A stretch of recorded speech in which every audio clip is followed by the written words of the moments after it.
Hello दोस्तों, स्वागत है आप सभी का एक और नई वीडियो में। आज मैं आप सभी के लिए कुछ और बेहद ही खौफनाक कहानियाँ लेकर आ गया हूँ। अगर आपको अपने साथ घटी कोई पैरानॉर्मल घटना मुझ तक पहुँचानी है तो आप उसे स्क्रीन पर दिख रहे नंबर या फिर मेरी इंस्टा आईडी के थ्रू मुझ तक पहुँचा सकते हो। आपकी स्टोरी बताने में मुझे बहुत खुशी होगी। इसी के साथ हम बढ़ते हैं आज की अपनी पहली कहानी की ओर, जो कि हमें बताई है हमारे सब्सक्राइबर सौरभ ने, जो कि उत्तर प्रदेश के रहने वाले हैं। आइए आगे की कहानी को ठीक वैसे जानते हैं जैसे कि सौरभ ने हमें भेजी है। मेरा नाम सौरभ है और मैं उत्तर प्रदेश का रहने वाला हूँ। ये घटना जो मैं आपको बता रहा हूँ यह आज से 9 साल पहले की है।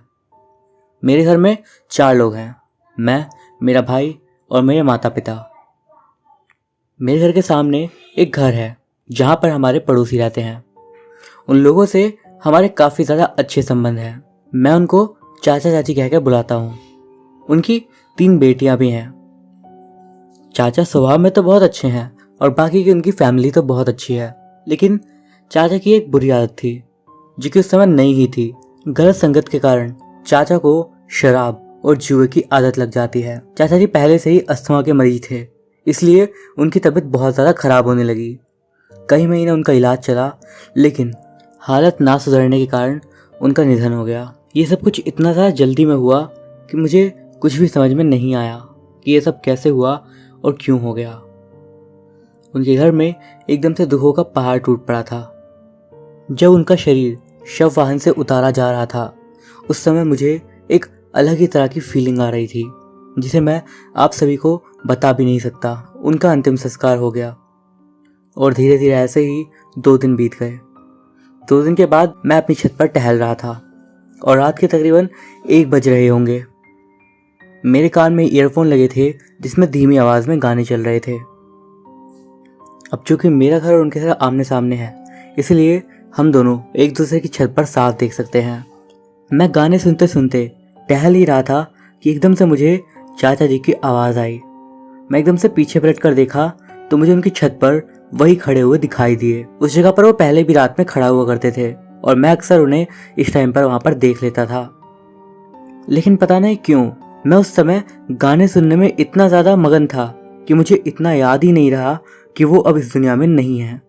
मैं फिर से पीछे पलट कर अपने गाने सुनने लगा। इतने में ही मुझे एक बार फिर से उनकी आवाज़ आई और इस बार वो मेरा नाम लेकर मुझे बुला रहे थे। और जैसे ही मुझे याद आया कि वो मर चुके हैं, मैं एकदम स्तब्ध रह गया। मैंने पीछे तक पलट कर नहीं देखा और मैं इतनी जोर से नीचे भागा कि पूछिए ही मत। ये बात मैंने नीचे जाने के बाद किसी को भी नहीं बताई, लेकिन कुछ दिनों बाद उनकी 13वीं के पहले मैं और मेरी मम्मी बाहर बरामदे में आए थे अपने पालतू कुत्ते शेरू को खाना देने के लिए।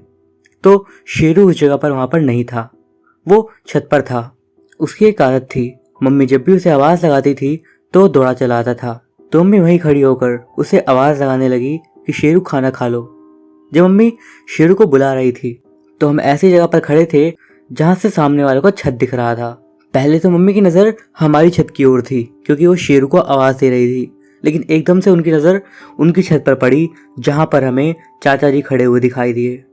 मम्मी की नज़र उन पर गई और धीरे धीरे मम्मी की नज़रों का पीछा करते हुए मेरी नज़र भी। मैं और मम्मी दोनों ही कुछ नहीं बोल पाए। मम्मी ने मेरा हाथ पकड़ा और सीधा मुझे लेकर अंदर आ गई। मैं मम्मी से इससे पहले कुछ बोलता, मम्मी ने कहा इस बारे में मुझे कोई बात नहीं करनी और ना ही तुम ये बात किसी के सामने कहोगे।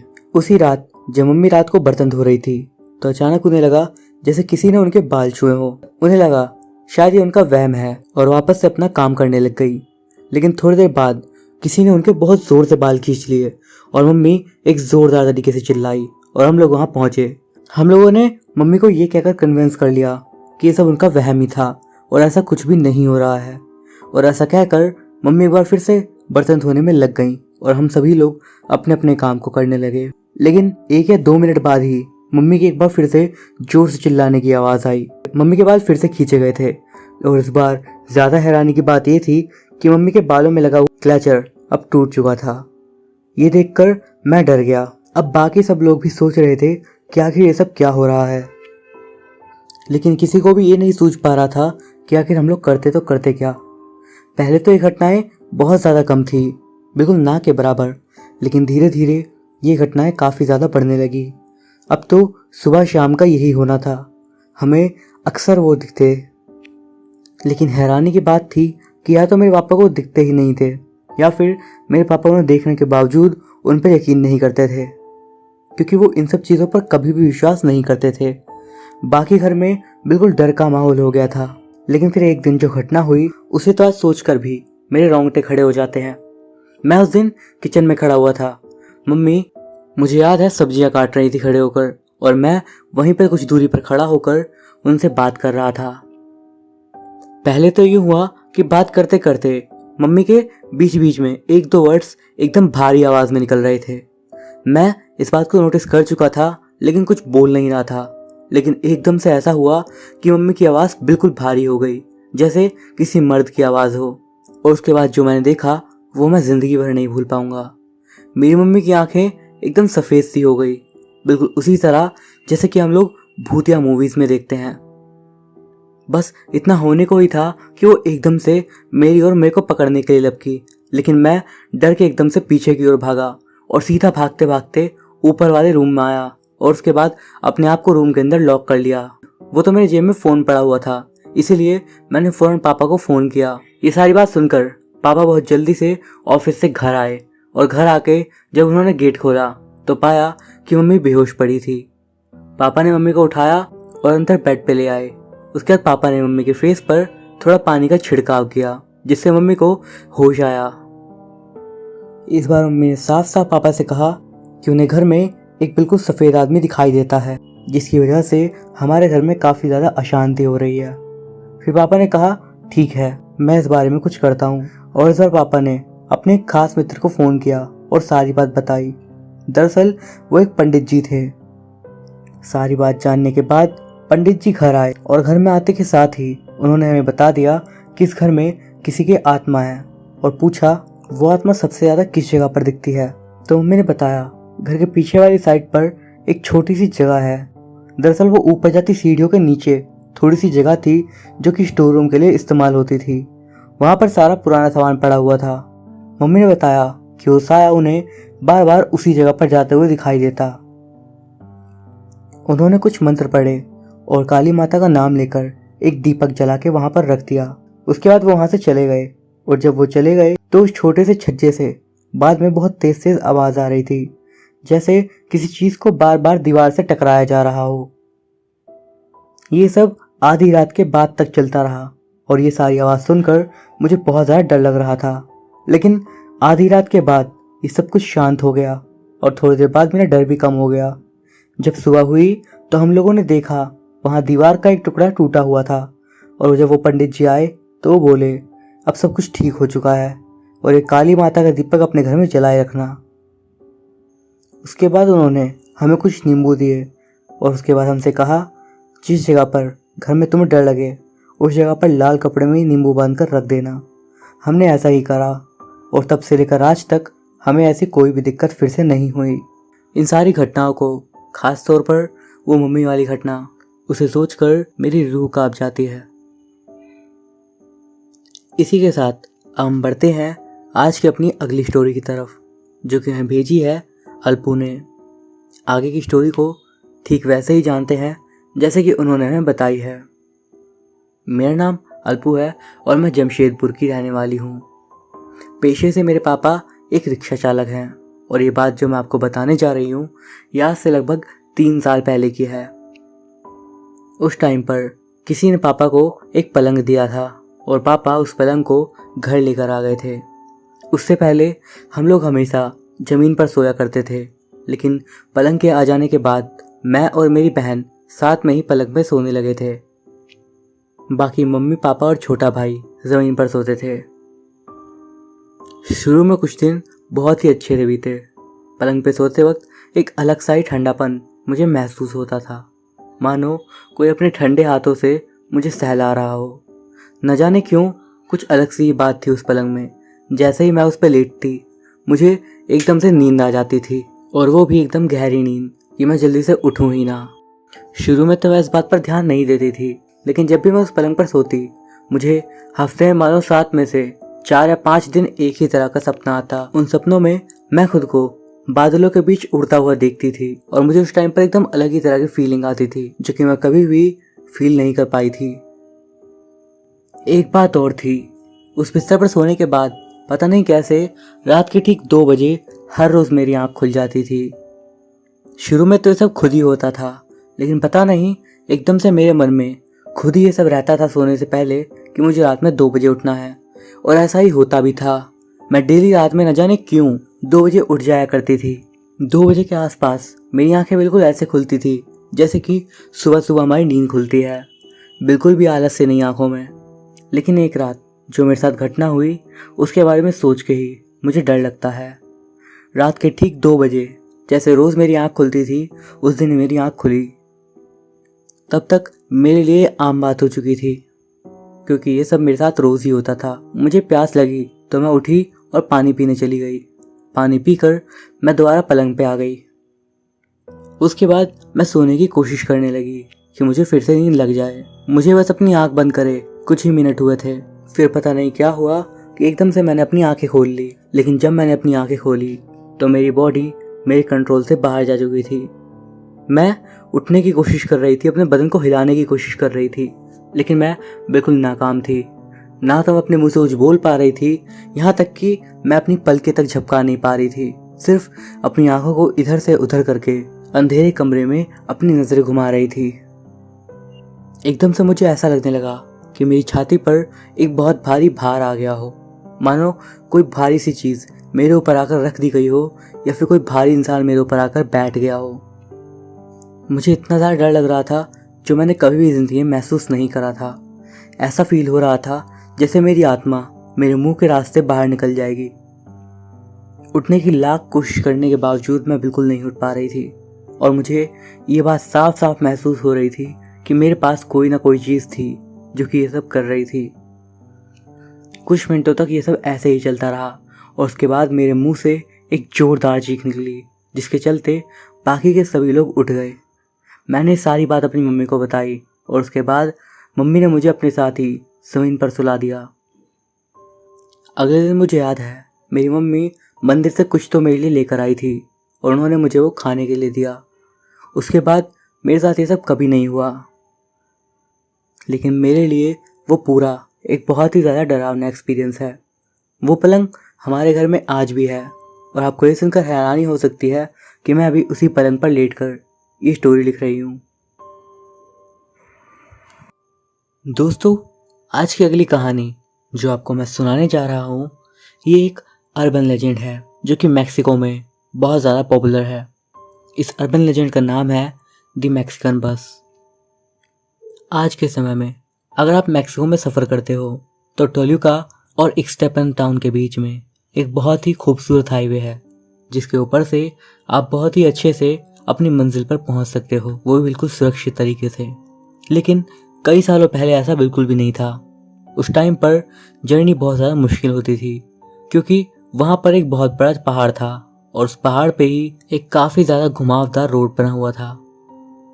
वो रोड ज़्यादा चौड़ा भी नहीं था, लेकिन उस टाइम पर जगह का विकास नहीं हो पाया था और रोड के साइड से ही एक बहुत गहरी खाई जा रही थी। तो हुआ यूं, एक शाम एक बस इक्सटेपान से टोल्यूका जाने के लिए निकली। ये बस रात भर सफ़र करके सुबह के आसपास में उस जगह पर पहुंचने वाली थी। बस के ज़्यादातर पैसेंजर बस में चढ़ने के बाद सो चुके थे। धीरे धीरे बस माउंटेन पर चढ़ना शुरू हो गई और धीरे धीरे ऊपर की ओर बढ़ने लगी। बस बिल्कुल नॉर्मली जा रही थी। जो लोग अक्सर उस बस में आते थे उन्हें कुछ भी अलग नहीं लगा और अब तक कुछ अलग हुआ भी नहीं था। लेकिन बस जब उस रोड के सबसे ऊपर वाले हिस्से पहुंच गई और जहां से बस को नीचे ढलान की तरफ आना था, उस जगह पर पहुंचने के बाद धीरे धीरे बारिश होने लगी और बारिश एकदम से ही काफ़ी ज़्यादा तेज़ होने लगी। अब वो ढलानदार रास्ता भी बिल्कुल सीधा नहीं था, वो भी काफ़ी ज़्यादा कर्व्स के साथ, यानी कि मुड़ा हुआ रास्ता था जिसमें कई सारे कट तो ऐसे थे जिनमें बहुत ही ज़्यादा सावधानी से निकलने की ज़रूरत थी। उस जगह पर पहले भी कई सारे एक्सीडेंट्स हो चुके थे इसी कारण से, लेकिन बस के ड्राइवर ने इस बात पे ज़्यादा ध्यान नहीं दिया और बस भारी बारिश के बीच में ही ऊपर से नीचे की ओर तेज़ गति से आने लगी। अंदर बैठे कुछ यात्री जो कि जगे हुए थे वो थोड़ा सहम गए थे, क्योंकि बस काफ़ी तेज़ी से नीचे की ओर जा रही थी और टर्न पे भी काफ़ी अजीब और भयानक तरीके से मुड़ रही थी, जो कि नॉर्मल बिल्कुल भी नहीं था। कुछ लोगों ने ड्राइवर को आवाज़ भी लगाई, लेकिन ड्राइवर ने कुछ भी जवाब नहीं दिया और बस और ज़्यादा तेज़ी से नीचे की ओर जाने लगी और लोगों का डर और ज़्यादा बढ़ने लगा और जो लोग सो रहे थे वो भी अब एक झटके के कारण उठ गए थे। तभी एकदम से ड्राइवर चिल्लाते हुए पीछे की ओर आया, ब्रेक फेल हो चुके हैं। उसकी बात सुनते के साथ ही सभी लोगों के होश उड़ गए और सभी दुआ मनाने लगे, लेकिन बस इतनी तेज़ी से ऊपर से नीचे की ओर आ रही थी कि उसे कंट्रोल कर पाना बिल्कुल नामुमकिन था। आगे वही हुआ जिसका सबसे ज़्यादा डर था। एक मोड़ आ गया और बस बहुत ही तेज़ी के साथ उस मोड़ से नीचे की ओर खाई में जा गिरी। बस इतनी तेज़ी से गिरी कि नीचे कई सारी चट्टानों से टकराते हुए बस की हालत बहुत ही ज़्यादा बेकार हो गई और सारे पैसेंजर्स उसी जगह पर मारे गए। एक आध लोग जो कि बचे भी हुए थे वो भी अपने आधे बिल्कुल कटे फटे शरीर के साथ इधर उधर किसी कोने में पड़े थे, जो कि मदद का इंतज़ार कर रहे थे। लेकिन तभी चट्टानों के बीच फंसी हुई बस में आग लग गई और धीरे धीरे जो लोग जिंदा बच भी गए थे वो लोग उसी जगह पर जलकर तड़प तड़प कर मर गए। उनकी चीखें उस जगह पर गूंजी, लेकिन किसी ने भी उनकी आवाज़ को नहीं सुना और वो सभी लोग बहुत ही ज़्यादा दर्दनाक तरीके से मारे गए। बाद में पुलिस को किसी ने इस मामले की खबर दी और पुलिस उस जगह पर एम्बुलेंस के साथ पहुंची भी, लेकिन अब कोई फ़ायदा नहीं था क्योंकि सारे लोग मर चुके थे। कुछ लोगों की लाशें तो चट्टानों के बीच में फंसी हुई थी, जो कि देखने में काफ़ी ज़्यादा भयानक थी। उसी दिन से कई लोगों ने उसी बस को कई बार उसी रास्ते पर रात के समय इष्टपान से टोल्यूगा जाने के रास्ते में देखा है। कई लोगों की माने कि अगर आपने उस बस को देखने के बाद अपना हाथ उसके आगे किया तो बस आपके लिए रुकेगी, दरवाजे खुलेंगे और आप उस बस में चढ़ भी जाओगे। आप देखोगे कि बस की हालत थोड़ी खस्ता है, थोड़ी बुरी है, लेकिन अब भी बस चलने लायक हालत में है। भले ही बस पूरी तरीके से आपको भरी हुई दिखेगी, लेकिन आपको अपने लिए एक सीट खाली ज़रूर मिल जाएगी। अगर आप उस सीट पर बैठ गए तो आपको एक अजीब सा खालीपन अपने अंदर महसूस होगा। आपको इस बात का एहसास होगा कि कुछ तो बहुत गलत हो रहा है। आपको बस केवल रात में ही मिलेगी, वो भी काफ़ी देर रात में, और उस समय भी आप बस के अंदर आसपास देखोगे तो आप नोटिस करोगे कि सभी लोग बस में जागे हुए हैं। बस में मौजूद सभी लोग, बच्चे, औरतें, बूढ़े, सामने देख रहे हैं, बिल्कुल जगे हुए हैं, लेकिन बिल्कुल भी ना तो हिल रहे हैं और ना ही एक भी शब्द बोल रहे हैं। पूरी बस में एक बहुत ही भयानक सन्नाटा छाया हुआ है। कुछ मिनट बाद बस का कंडक्टर आपके पास से होता हुआ लोगों के टिकट चेक करता हुआ चला जाता है, लेकिन आपसे ना वो कुछ कहता और ना ही टिकट मांगता। आप टोल्यूगा सिटी पहुंचने ही वाले होते हो, लेकिन बस कभी भी उस बस स्टॉप पे नहीं जाती और उससे पहले ही जहां पर जंगल खत्म होने वाला होता है उस जगह पर जाकर रुक जाती है। वहां पहुंचने के बाद आपकी किस्मत का फैसला होता है। बस का ड्राइवर आपसे कहता है बस से उतरने के लिए। आपको पता होता है कि यात्रा अभी तक पूरी नहीं हुई है, लेकिन फिर भी आप उसकी बात को टाल नहीं पाते और आप बस से चुपचाप उतर जाते हैं। लेकिन आप देखते हैं कि आपके अलावा बाकी सारे लोग बस में वैसे ही बैठे हुए हैं। बस से उतरने से ठीक पहले आप बस के कंडक्टर को पैसे देने की कोशिश करते हैं, लेकिन वो कहता है इस बस का कोई किराया नहीं है, बस से नीचे उतर जाओ और पीछे बिल्कुल भी मत देखना, और अगर तुमने देख लिया तो तुम इस बस से कभी नहीं बच पाओगे और ये बस तुम्हें कभी भी नहीं छोड़ेगी। अब जो लोग ये बात मान लेते हैं और पीछे मुड़ के नहीं देखते हैं, उन्हें बस का दरवाज़ा बंद होने की आवाज़ आती है और बस का इंजन चालू होने की भी। उसके बाद उन्हें कोई भी आवाज़ नहीं आती। लेकिन वो लोग जो इस बात को नहीं मानते और उल्टा पलट कर देख लेते हैं, वो देखते हैं कि बस अब बुरी तरीके से बदल चुकी है। बस इतनी ज़्यादा पुरानी दिख रही है कि वो चलने की हालत में भी नहीं है। उसके अंदर सिर्फ कंकाल बैठे हुए हैं जो कि सिर्फ खिड़की के पास आकर आप ही को घूरे जा रहे हैं। बस आपकी आंखों के सामने से ही गायब हो जाएगी और कुछ ही दिनों में किसी बुरे हादसे में आपकी मौत हो जाएगी। और जिस पल भी आपकी मौत होगी, आपकी आत्मा भी उसी बस में कैद हो जाएगी और आप भी उसी बस के साथ इधर से उधर भटकने लगोगे। इसीलिए मैक्सिको में ये बात प्रचलित है, अगर आप रात के समय इक्स्टपान से टोल्यूका के बीच सफ़र कर रहे हैं तो इस बात के चांस काफ़ी बढ़ जाते हैं कि आपको ये बस मिल जाएगी। और अगर आपको ये बस मिलती है तो इस बात का खास ख्याल रखिएगा कि आप ड्राइवर की बात को मान लें, वरना आप अनंत काल तक उसी बस में फंसे रह जाओगे।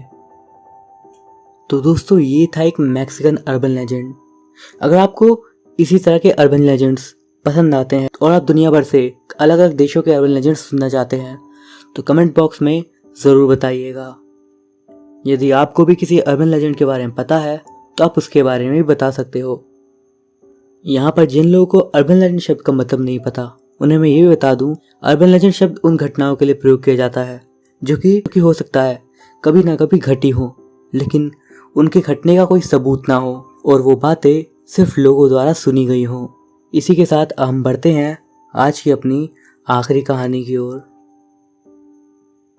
मेरा नाम विशाल है और ये जो घटना मैं आपको बताने जा रहा हूँ ये आज से 5 साल पहले मेरे गांव में घटी थी।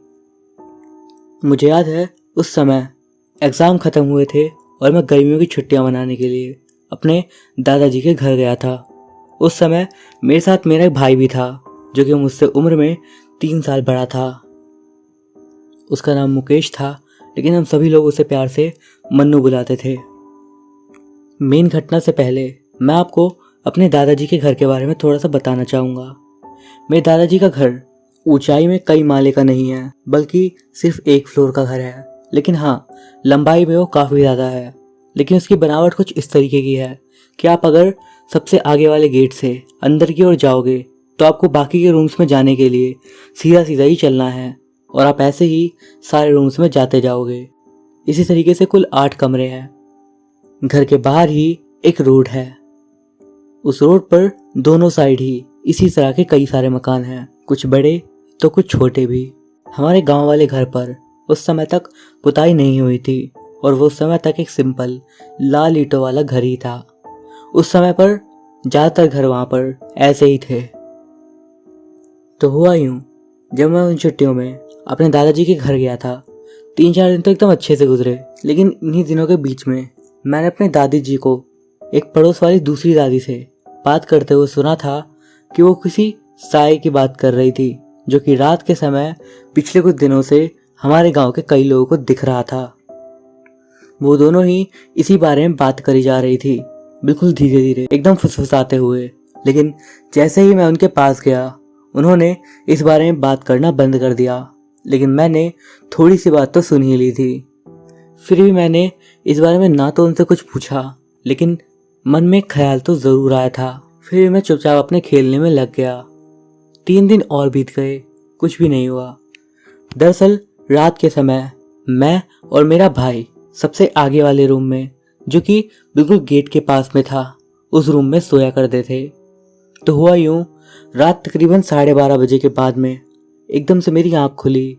मैंने पाया कि मेरा भाई मेरे पास में नहीं था। मेरे भाई की अक्सर ये आदत थी कि वो रात में उठकर बाहर की ओर टहलने के लिए चला जाता था, और क्योंकि हम सबसे आगे वाले कमरे में थे तो किसी को इस बारे में पता भी नहीं चलता था।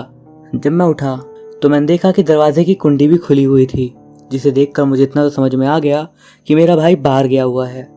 यही सोचकर कि अगर वो मुझे बाहर ही दिख जाता है तो हम ऐसे ही साथ में घूमने के लिए चले जाएंगे थोड़ा, क्योंकि मेरी भी नींद तो खुल ही चुकी थी। ऐसा सोचकर मैं बिस्तर से उठा और गेट को खोलकर बाहर की ओर आ गया। जब बाहर आया तो मैंने इधर उधर देखा, लेकिन मुझे कहीं पर भी कोई दिखाई नहीं दिया। मैंने सोचा कि हो सकता है कि वो आगे वाली गली तक चला गया होगा, और यही सोचकर मैंने भी अपनी चप्पल पहनी और उस तरफ आगे जाने लगा। उस जगह पर स्ट्रीट लाइट लगी हुई थी, इसीलिए रोड पर ज़्यादा अंधेरा नहीं होता था, लेकिन हाँ गली सुनसान बहुत ज़्यादा थी। मैं कुछ दूर आगे आ गया था, लेकिन तब भी मुझे अपने भाई का कोई नामो निशान नहीं मिला। तो मेरे मन में एकदम से ख्याल आया शायद वो बाइक लेकर कहीं दूर चला गया होगा। लेकिन क्योंकि बाहर आते समय मेरी नज़र बाइक पर नहीं पड़ी थी, जो कि मेरे चाचा जी की थी। लेकिन इस टाइम तक मैं आगे एक चौराहे के पास आ गया था। मैंने सोचा कि चलो आगे तक जा लेता हूँ, उसके बाद ही वापस घर की तरफ मुड़ूंगा। पर जैसे ही मैं चौराहे के पास पहुंचा और मैंने राइट साइड वाली रोड पर देखा, तो मैंने देखा कुछ ही दूरी पर आगे दाहिनी ओर एक और जो गली का मोड़ था, वहां पर मुझे किसी का हाथ सा दिखाई दिया। अब जिस तरीके से वो हाथ मुझे दिखाई दिया, मुझे बिल्कुल ऐसा लगा जैसे वहां पर कोई रोड पर लेटा हुआ हो। उसे देखकर मैं थोड़ा सा सहम तो गया था, लेकिन मेरे मन में ये आया कि शायद ये कोई शराब पिया हुआ आदमी था जो कि वहीं पर सो गया था। पता नहीं मेरे अंदर ऐसा क्या हुआ कि मैं उसकी तरफ थोड़ा आगे बढ़ने लगा, ये देखने के लिए कि वो आदमी ही था या फिर कुछ और। जैसे ही मैं उस दूसरी वाली गली के एक कॉर्नर के पास तक पहुंचा, आप शायद मेरी बात का यकीन भी ना मानो, मैंने जो देखा वो बहुत ज़्यादा डराने वाला था मेरे लिए। मैंने देखा कि वो हाथ, जो कि ऐसा लग रहा था कि कोई लेटा हुआ है, वो हाथ दरअसल ज़मीन के अंदर से बाहर आ रहा था, और जिस जगह से वो ज़मीन से जुड़ा हुआ था वहाँ पर काफ़ी सारा खून सा लग रहा था। वो हाथ कुछ इस तरीके से वहाँ पे निकला हुआ था कि मानो किसी ने अपना हाथ आसमान की तरफ ऊपर उठा रखा हो। बस जैसे ही मैंने ये देखा, मैं बहुत ही तेज़ी से वापस अपने घर की ओर जाने लगा। जैसे ही मैं चौराहे वाली गली से अपने घर की ओर मुड़ा, तभी मुझे अपने सामने की ओर, ये कोई 20 से 30 कदम की दूरी पर, एक साया बहुत ही तेजी से आगे भागता हुआ दिखाई दिया। मुझे अच्छे से याद है, वो साया ठीक स्ट्रीट लाइट के सामने से भाग रहा था, लेकिन उसकी परछाई नहीं बन रही थी और ना ही वो मुझे ठीक से दिख पा रहा था। कहने का मतलब कि ना तो मुझे उसके कपड़े ठीक से दिखाई दे रहे थे और ना ही वो, और देखते ही देखते मेरी आंखों के सामने से ही उस सामने की ओर ही गायब हो गया, जबकि आगे काफ़ी दूर तक कोई मोड़ नहीं था। ये देखकर मैं बहुत ज़्यादा डर गया था और मैं एकदम चुपचाप अपने घर में आ गया और मैंने अंदर से गेट भी लगा लिया। उसके बाद मैं चुपचाप बिस्तर पर लेट गया। कम से कम आधा घंटा बीता होगा, तब मुझे बाइक की आवाज़ आई, जिससे मुझे समझ में आ गया कि मेरा भाई घर वापस आ गया है। जैसे ही वो आया, मैंने उसे ये सारी बात बताई और ये बात सुनकर वो भी थोड़ा अजीब तरीके से रिएक्ट करने लगा। इसके बाद उसने मुझसे कहा, डरो मत, और उसने मुझे अंदर से एक कैंची ला कर दे दी और मुझे अपने तकिए के नीचे उसे रखकर सोने के लिए कहा। मैंने भी ऐसा ही किया। अगली सुबह मैंने सोचा कि मैं इस बारे में अपने घर वालों को बता देता हूँ, लेकिन अगर मैं ये बात बताता तो मुझे डांट भी काफ़ी ज़्यादा पड़ती और बाद में घर वालों को भी ये बताना पड़ता कि हम दोनों रात में घूमने जाते थे। इसीलिए मैंने ये बात अपने घर वालों को कभी नहीं बताई और ये बात मेरे और मेरे भाई के बीच में ही रही। लेकिन उस दिन के बाद से मैं कभी भी रात में घूमने के लिए बाहर नहीं निकला। तो दोस्तों, ये थी हमारी आज की कहानियाँ। आपको ये वीडियो कैसा लगा कमेंट्स करके ज़रूर बताइएगा। पसंद आया हो तो एक लाइक भी ज़रूर करिएगा। मैं अभिषेक मिलता हूँ आपसे अगली वीडियो में कुछ और कहानियों के साथ। तब तक के लिए बाय।